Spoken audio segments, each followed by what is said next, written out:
नमस्कार, मैं विकास कुमार। आज का टॉपिक है कि काश तुम और डरते तो मैं मार्केट को और गिराता। ये सेंटेंस मोगेम्बो बोल रहा है, 7 समंदर पार से बोल रहा है कि तुम लोग थोड़ा सा और डरे होते तो मैं मार्केट को थोड़ा सा और गिराया होता। जबकि मैं आपको अगर याद हो, ये जो मेरे पुराने वीडियोस को देखते हैं उनको याद होगा कि मैं बार बार ये बात कह रहा हूँ कि मार्केट में अभी कोई बड़ा गिरावट मुझे दिख नहीं रहा है। हल्का फुल्का कोई मोगेम्बो चालबाजी से गिरा दे वो बात अलग है, कोई लंबा गिरावट अभी दिख नहीं रहा है क्योंकि लोग ना जागरूक हो गए हैं। तो देखिए, जब जब इन्वेस्टर डरेंगे, आप और हम डरेंगे, मार्केट का गिरना लाजमी है।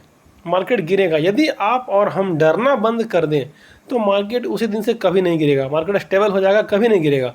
बट ऐसा हो नहीं सकता है। डरना लाजमी है, डर सबको लगता है। जब मार्केट गिरता है डर सबको लगता है, लगना भी चाहिए।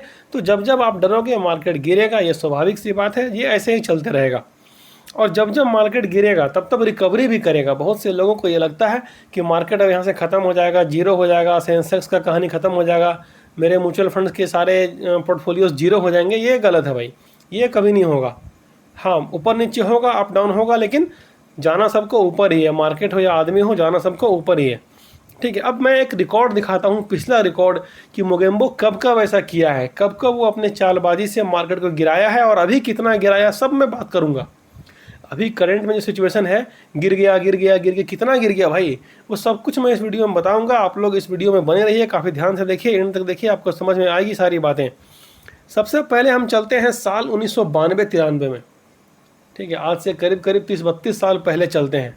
आपको मैं कहानी समझाता हूँ। बात अप्रैल 1992 की है। सेंसेक्स उस समय 4285 अंक पे था, जो कि उस समय रिकॉर्ड हाई लेवल पे था। सेंसेक्स 4285 उस समय का लाइफ टाइम हाई हुआ करता था। मार्केट वहाँ पे था अप्रैल में। फिर क्या होता है, हर्षद मेहता घोटाला होता है, 4000 करोड़ रुपए का स्कैम होता है और मार्केट वहाँ से धराशायी होता है। सेंसेक्स गिर करके 4285 से 2285 पे आ जाता है। मतलब मार्केट वहाँ से 47% गिर जाता है। कितना परसेंट? 10-20% नहीं, 47%। अच्छा, अभी कितना गिरा है, क्या क्या हुआ है, सब कुछ मैं बात करूंगा इस वीडियो में। तो 47% मार्केट गिरने के बाद कितने लोग टिके होंगे वहाँ पे, मुझे आप ये बताइए। अच्छा, ये जो घोटाला हुआ उसके बाद जब मार्केट गिरा, क्या मार्केट वहाँ ख़त्म हो गया? क्या मार्केट वहाँ डूब गया, वहीं बैठ गया, वहीं रुक गया? नहीं ना, मार्केट ने फिर भी शेप में रिकवरी किया। ये ऐसे ही चलेगा फ्रेंड्स। जब जब मार्केट गिरेगा वो भी शेप में रिकवरी करेगा। ये बात आप नोट कर लीजिए। हर्षद मेहता घोटाला होने के समय में मार्केट 47% डाउनफॉल में चला गया सेंसेक्स। फिर क्या हुआ, फिर वहाँ से बढ़ना चालू हुआ। ठीक है, तो ये कोई पहली बात नहीं है। अच्छा चलिए, ये तो एक बात हो गई। अब थोड़ा सा आपको और लिए चलते हैं, थोड़ा सा आगे, आज से ठीक 25 साल पहले 2001 में क्या हुआ। फरवरी 2000 में सेंसेक्स अपने लाइफ टाइम हाई में यानी 6150 अंक पे था। कब था? फरवरी 2000 ईस्वी में। आईटी सेक्टर में बूम हुआ, जबरदस्त ग्रोथ किया आईटी सेक्टर। अमेरिका में भी ग्रोथ किया, इंडिया में ग्रोथ किया। हमारा मार्केट जो है लाइफ टाइम हाई में चला गया, रिकॉर्ड हाई लेवल पे चला गया। 6150 अंक सेंसेक्स वहाँ पे था। ठीक है, फरवरी 2000 में। फिर क्या हुआ, केतन पारेख स्कैम हुआ। मार्च 2001 में केतन पारेख नाम का कोई स्कैम हुआ और वहाँ से जो 6150 पे सेंसेक्स था वो गिर करके 4000 पे आ गया। मतलब 35% वहाँ पे सेंसेक्स को गिरा दिया गया। ठीक है। अच्छा, ये सब घोटाले जो होते हैं ना, ये इतने बड़े बड़े, वो घोटाले होते नहीं हैं, उनको करवाया जाता है। ये सारा कुछ एज पर प्लान है जो कि आपको और हमें समझ में नहीं आएगा। इसके लिए आपको अध्ययन करना होगा, आपको ढूंढना होगा। ये जो मैं आपके सामने डाटा लाया हूँ आज, ये मैंने ढूंढा है, ये कोई बता नहीं रहा है। ऐसा नहीं कोई मुझे बता दिया कि हाँ ये ऐसे ऐसा हुआ। उसके लिए आपको ढूंढना होगा। गूगल में ढूंढिएगा, आपको मिलेगा, सब कुछ मिलेगा, लेकिन मेहनत करना होगा। अच्छा, मार्च 2001 में जब सेंसेक्स 4000 पे आ गया, 35% वहाँ से क्रैश आ गया सेंसेक्स में।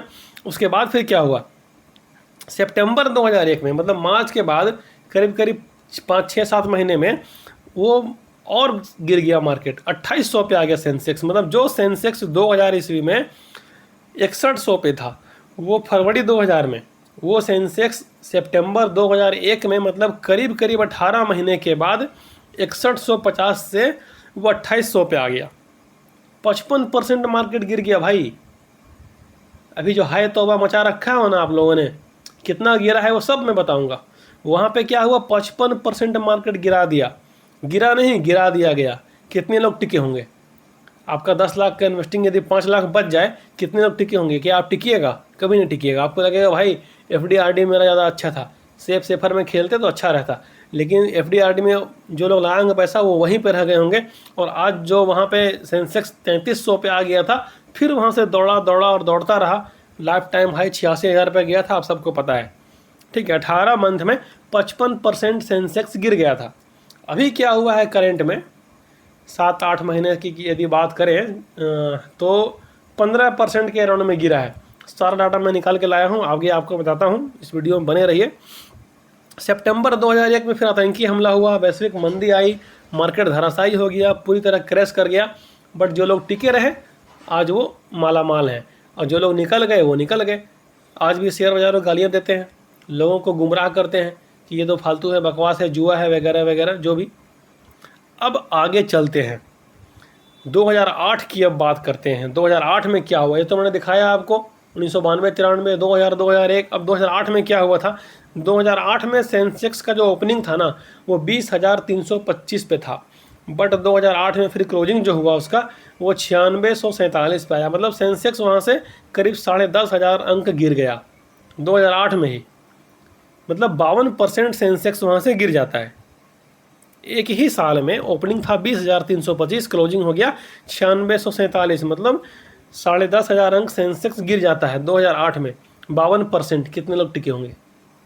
भाग गए होंगे, हाय तौबा मच गया होगा। लेकिन जो टिके वो आज कॉर्पस है उनके पास। और फिर क्या हुआ, 2009 में 44% अपसाइड का मूवमेंट दिया। इसलिए मैं कहता हूँ जब जब मार्केट गिरेगा वो भी शेप में उठेगा, उसके लिए आपको पेशेंस रखने की ज़रूरत है।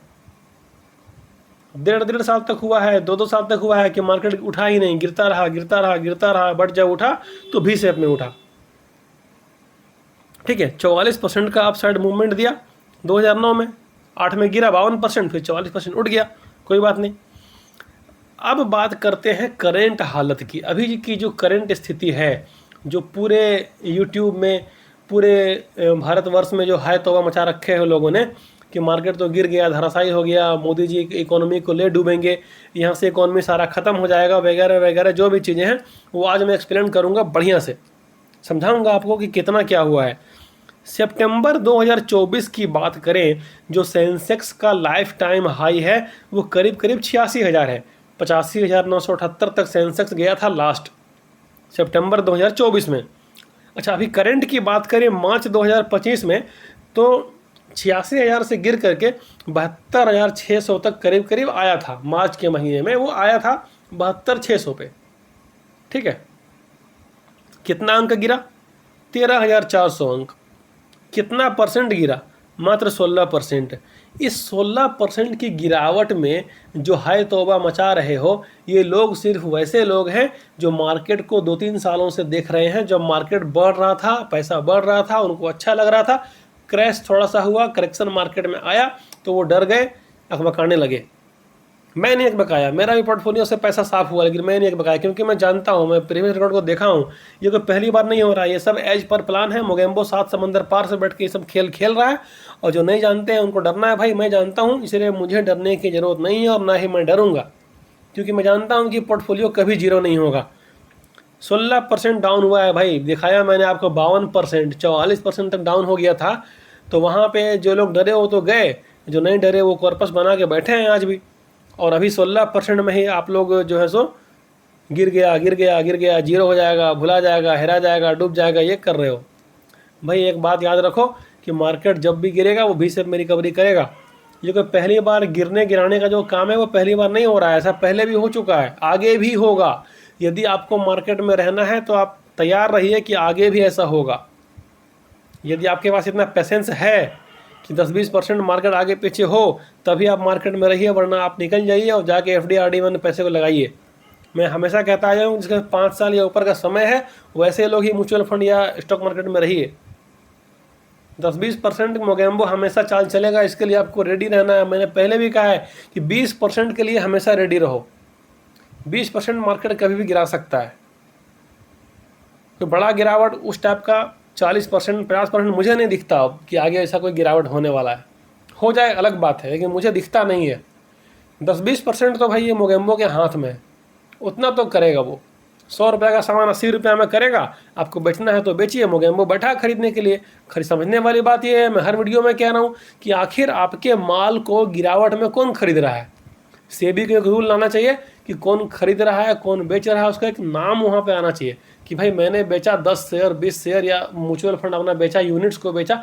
आखिर कौन बंदा खरीद रहा है? कोई तो खरीद रहा है ना भाई। मैंने अपने पेन को बेचा किसी से, तो तभी बेचोगे ना जब कोई खरीदेगा। खरीदने वाला ही नहीं रहे कैसे बिकेगा? तो ये सब कुछ एज पर प्लान है, इसलिए आप लोग आराम से दिल थाम के बैठिए। मार्केट भी से अपने उठेगा, ज़रूर उठेगा। कुछ कमेंट्स का बात करते हैं। सर मैंने 1500 रुपया क्वांट, निपॉन, SBI, महिंद्रा और टाटा में SIP में लगाए हैं परसों से, अगले 15 सालों के लिए, पर सब डरा रहे हैं कि बहुत रिस्की पोर्टफोलियो बना लिया है, कुछ चेंज करो। भाई यदि आपके पास एक्चुअल में 15 साल का विजन है तो ये बहुत अच्छा पोर्टफोलियो है। लॉन्ग टाइम में ये पोर्टफोलियो ज़बरदस्त आपका रिटर्न बना के देगा, इसमें कहीं कोई दो मत नहीं है। फंड भी सारे आपके अच्छे हैं, आप इसमें कंटिन्यू कीजिए, कहीं से डरने की ज़रूरत आपको नहीं है। सर मेरा कमेंट का रिप्लाई नहीं करते हैं, मैं बहुत बार अपना पोर्टफोलियो के बारे में पूछा है, आपने जवाब नहीं दिया है। आपका वीडियो देख करके SIP शुरू किया हूँ। भाई हर कमेंट का जवाब देना ना थोड़ा सा पॉसिबल नहीं है, इस बात को उम्मीद है कि आप समझेंगे।